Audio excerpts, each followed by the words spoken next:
नमस्कार, मैं मिथिलेश मिश्रा और आप देख रहे हैं आखिर प्रहरी न्यूज।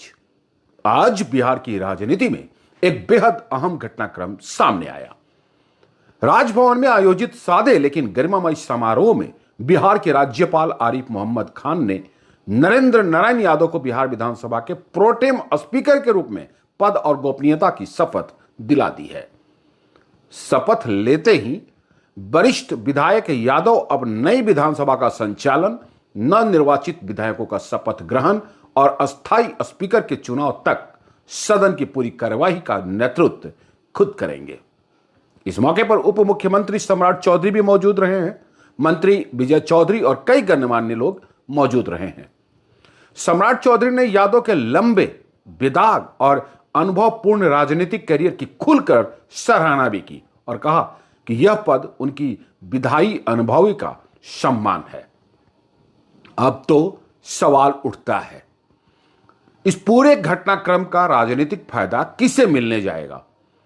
पक्ष विपक्ष की रणनीति क्या कहती है और जदयू भाजपा में सबसे मजबूत संदेश किसके पक्ष में जाएगा? यह तो सवाल अब उठेगा ही, क्योंकि एनडीए में दो लोग हैं जो मजबूत खेमे के बारे में कहा जा सकता है, जिसे बीजेपी और जेडीयू के लिए माना जाता है। तो नरेंद्र नारायण यादव जैसे बेहद अनुभवी विधायक को प्रोटेम स्पीकर बनाना सीधे तौर पर यह संदेश देता है कि एनडीए सरकार शुरुआत से ही कानूनी और संवैधानिक मजबूती पर जोर दे रही है। यह संदेश भाजपा और जदयू दोनों के खेमे को मजबूत करता है। इनका बनने का मतलब ही बनता है कि मजबूत बनेगा कानून। जदयू का मनोबल बढ़ा, चूंकि जदयू पक्ष के रहे हैं वो, क्योंकि यादव जदयू के सिंबल पर कई बार विधायक रहे हैं, इसलिए शुरुआती प्रक्रिया में इनकी मौजूदगी जदयू को सम्मान और राजनीतिक स्पेस देती है। यह नीतीश कुमार की पार्टी के लिए मनोवैज्ञानिक बढ़त भी है। अब तो निश्चित तौर पे आप कहा जा सकता है इस चीज को। भाजपा की रणनीतिक जीत कार्यक्रम में डिप्टी सीएम सम्राट चौधरी के आगे बढ़कर मौजूद रहना साफ दिखाता है कि भाजपा पूरे घटनाक्रम को अपने सक्षम व अस्थिर सरकार के नैरेटिव से जोड़ रही है। इससे भाजपा को मजबूत प्रशासन और कानून सम्मत प्रक्रिया को क्रेडिट मिलेगा, निश्चित तौर पे मिलेगा। यानी कि यादव को बनाने से यह लाभ दोनों पक्षों को, यानी कि एनडीए से जुड़ा हुआ जदयू और बीजेपी दोनों को फायदा होने जा रहे हैं। दोनों अपने पक्षधर देख रहे हैं कि अब जो बिहार का कानून बनेगा वो बेहतर और सुदृढ़ बनेगा।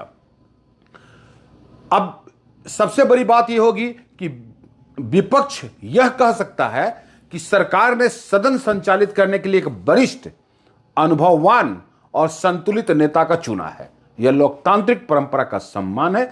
विपक्ष इसे सदन के मर्यादा की जीत बता सकता है। यानी कि दोनों पक्ष और विपक्ष दोनों के लिए यह लाभप्रद होगा। पहले सत्र में दखल का मौका, शपथ ग्रहण और अस्थायी स्पीकर के चुनाव, दोनों में विपक्ष को खुलकर रणनीति बनाने का मौका मिलेगा। यानी शुरुआती दिनों में विपक्ष अपनी एकजुटता दिखा सकती है। मतलब कि सीधे तौर पे विपक्ष भी इससे खुश रहेगा कि नारायण यादव आ गए। जदयू और भाजपा में सबसे ज्यादा किसको फायदा मिलेगा, ये चूंकि सवाल है। अभी जिस तरह से तनातनी चल रहा है जदयू और भाजपा में, तो निश्चित तौर पे यह सवाल आएगा ही आएगा। तो सबसे ज्यादा फायदा जदयू को मिलेगा, क्योंकि प्रोटेम स्पीकर का चेहरा उनका है। ये जदयू के कई बार सीट से ये लड़े भी हैं, फाइट भी इन्होंने किया है।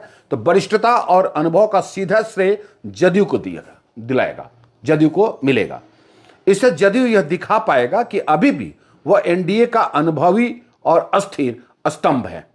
मतलब ये कि अभी भी ये लोगों को लगना चाहिए, आम लोगों को भी ये लगना चाहिए कि जदयू मजबूत स्तंभ में आज भी सरकार में मौजूद है। दूसरा बड़ा फायदा भाजपा को भी है, क्योंकि भाजपा नेतृत्व खासकर सम्राट चौधरी की सक्रियता यह दिखाती है कि पूरी प्रक्रिया भाजपा के निगरानी में सुचारू रूप से चल रही है। मतलब यह भाजपा को भी बेनिफिट देने जा रहा है। यह सशक्त प्रशासन वाले भाजपा नैरेटिव को मजबूत भी करता है। यानी शुरुआती राजनीतिक लाभ जदयू के पक्ष में भावनात्मक और सम्मानजनक ये दोनों रहेगा, जबकि प्रशासनिक और रणनीतिक लाभ भाजपा के हिस्से में जाएगा। दोनों पक्ष यानी कि पक्ष विपक्ष के साथ में जदयू और भाजपा भी उनके बनने से संतुष्ट नजर आएंगे। अब सीधे तौर पे क्या परफेक्ट फायदे क्या मिलेंगे, तो कुल मिलाकर अगर देखा जाए तो प्रोटेम स्पीकर बनने से न सिर्फ विधानसभा का संचालन सुरक्षित हाथों में गया है, बल्कि इस घटना ने बिहार के नई सरकार के शुरुआत में ही अनुभव स्थिरता का मजबूत संदेश देने का मौका भी दे दिया है। अब नजर रहेगी सत्र कैसे चलता है और अस्थायी स्पीकर के चुनाव में राजनीतिक समीकरण क्या रंग दिखाते हैं। आप देखते रहिए आखिर प्रहरी और मैं हूं मिथिलेश मिश्रा। आपको प्रणाम।